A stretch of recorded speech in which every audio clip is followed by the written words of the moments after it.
Auto play giving. It's there. For more than a century, polo has remained one of the most prestigious sports in Nigeria, often called the sport of kings. It's a sport for kings, by kings, played on horseback with a mallet, basically golf but on a horse, right? Polo is a sport that contains 4 players on each team with a team of 2 players and at least 2 umpires in the pitch. Polo is a game that combines speed, strength, strategy and teamwork in a spectacle unlike any other. If you're not strong, you can't play polo because you have to be focused. It takes a lot of controlling. You are controlling the horse. You don't want the horse to pull you off, and then you are still with the stick, and then still trying to, push the ball through the net. So it's a lot of activities involved. So that is what I love about it. You can't be a polo player and not be fit. It's not possible. So you see that a lot of them are very fit. Today, polo enthusiasts have gathered to be entertained. It is the Gallop Groove Festival 2026, featuring teams from various clubs, including the Nigerian Army Polo Association, to honor the legacy of the past heroes. I used to think polo was just like for the bougie, for the kings and queens and the very rich people. It's very capital intensive, but it's something that you can do if you put your mind to it. Just like a friend of mine said yesterday, he said, this our passion is crazy, it's a crazy passion. And he was like, it's crazy because your adrenaline rushes and all of that. So, all of those things are now making me have so much interest in polo.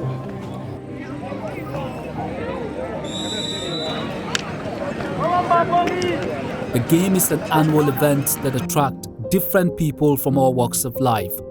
But beyond the glamour lies a sport battling challenges of accessibility, cost and sustainability. For the first time in a very long time, I'm out today to watch polo. And of course, they call it the King's Game. Why is that is? Polo traces its origin to ancient Persia. It began as a war game more than 2,000 years ago and is one of the oldest team sports in history. The game arrived in Nigeria in the early 1900s. I've seen people that have been in polo for 60 years. And there's Kashim Bukar. There was a time I played a novelty match, Kwaz Challenge Cup with him. He has been in polo for over 60 years. Aminu Alaji, these are very old players that have played. They start playing from their youth up to at the present stages they are. So even though I started quite late, I don't see myself dropping out of polo soon. Unlike many sports, success in polo depends not only on the athlete, but also on the bond between rider and horse. In the game of polo, the first thing is safety. And the next thing is to make sure that you have 2 things that you must pay attention to. The line of ball and the right of way. Because these 2 things, once you start missing them, then that will be the beginning of an accident. And the first thing that you always try to avoid while playing polo is accidents. It must be an accident-free game. This is why the first mantra, the first thing that every polo player must imbibe is safety. So in playing polo, you are having 2 things to contend with. It's because of the size of the pitch. Normally, it's 4-4 for each team, making 8 players with 2 umpires. But because of the size of the pitch, we have to play 3-3. Tell me about these umpires. Okay, they are the officials, like the referees, just like normal football. They are the referees. You have lineman, you have the referee, so they officiate. They are also VAR, people that officiate the games. For me, I'm the captain of the whole club, and also for each team, just like normal football, there is supposed to be 1 captain in each team to represent the team members. Once you score the goal post, you're supposed to score the other one. Once you score there, you come back and score the other one. Yeah, that's how it is. Every move requires a second decision. Every goal is a combination of courage, skills, and trust. These horses are trained to do it, not every horse takes to polo. Some are retired racehorses, some are bred majorly for polo. So they're trained to do it. It's something that happened over the course of a couple of years. They start, if you're getting a green horse, you start by training them to take the saddle. After taking the saddle, you train them to not be scared of the stick. Then you start them in very low-paced polo, stick and ball, and from there, that's where the horse goes. So you know which one will do well on the field of play and which one won't. And the ones that won't, you retire them into something else. Despite its rich heritage, polo in Nigeria faces challenges. Maintaining polo horses requires significant investment in feeding, healthcare, transportation, and training. It's a whole lot, trust me. I can't really say this is the exact, maybe on a monthly basis, roughly, maybe a horse consumes more than 200,000.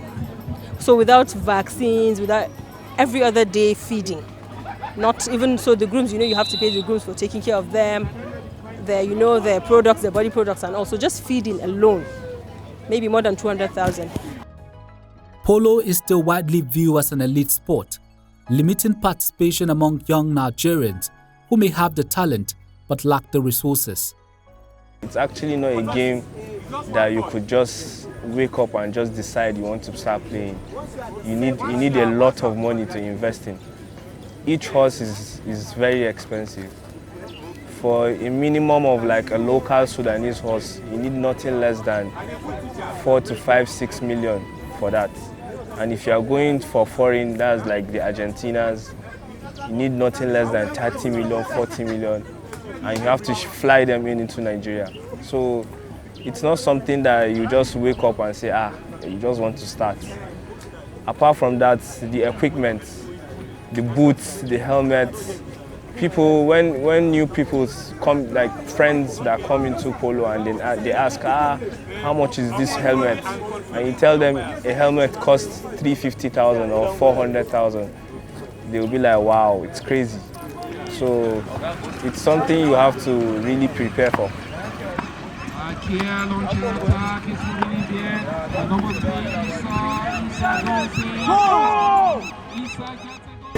It's a lot of expenses. You expend so much. Yes, because even the horses are expensive. To maintain them, it's a lot. It takes a lot of courage to be able to put in your resources, knowing fully whether you're not getting so much at the end of the day. But like we always say, it's the passion that counts. Eventually, you will reap it, but it's a lot of expenses. Polo and the military have enjoyed a long relationship in Nigerian history. For decades, the armed forces have used equestrian sport to promote discipline, leadership, courage, and physical fitness. Military officers have played significant roles in contributing to polo games across the country, while several tournaments continue to honor distinguished military leaders. Lieutenant Colonel down to the Navy County, Almayao taunted, he's going, Almayao, and it's wide to the... One of the most emotional moments in recent Nigerian polo games came when military-backed teams competed in memory of two respected former Chief of Army Staff. We are having an exhibition match in memory of two of our very senior fallen heroes. That is Lieutenant General Ibrahim Atairu, who died in May 2020, and Lieutenant General T.A. Lagbaja, who died November 2024. These two very great officers were Chief of Army Staffs, as at the time they died in the service of our fatherland. So we are honoring them today with an exhibition match to let their families and all well-wishers know that even though they are gone, they are never forgotten. It is gentle soul, rest in peace. General Buhari picks up the ball, General going in there, and he's been picked up there, Colonel Gerard Nani. The match was more than a contest for victory. It was a celebration of service, sacrifice, leadership, and national duty. The field in Belham is a smaller one, so it requires more intense game. I would have loved if it was bigger, a standard pitch like the ones in Gas Polo. You'll be able to stretch and utilize the horses very well. But in this case, you need to play with more caution because the field is shortened, both length and breadth, and that could also take away the full stretch when you want to hit hard and score goals. So it's a mixed feeling that I'm playing on this turf for the first time, but also very wary of the fact that this is not the standard pitch that we play on.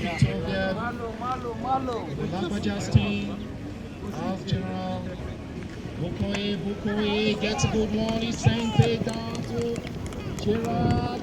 Gerard taps it. As players charge across the field, every goal and every challenge paid tribute to the memories of two military leaders whose contribution continued to inspire members of the armed forces.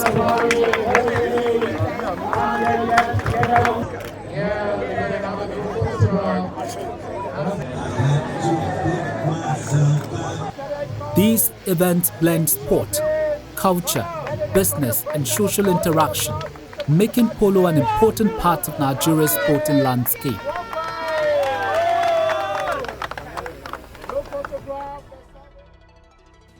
For over a century, polo has galloped through Nigerian history.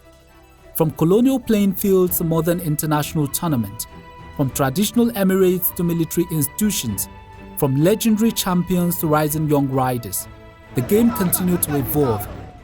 But preserving its future would require more than skilled riders and fast horses. It will require investment, inclusion, and a commitment to passing the sport from one generation to the next.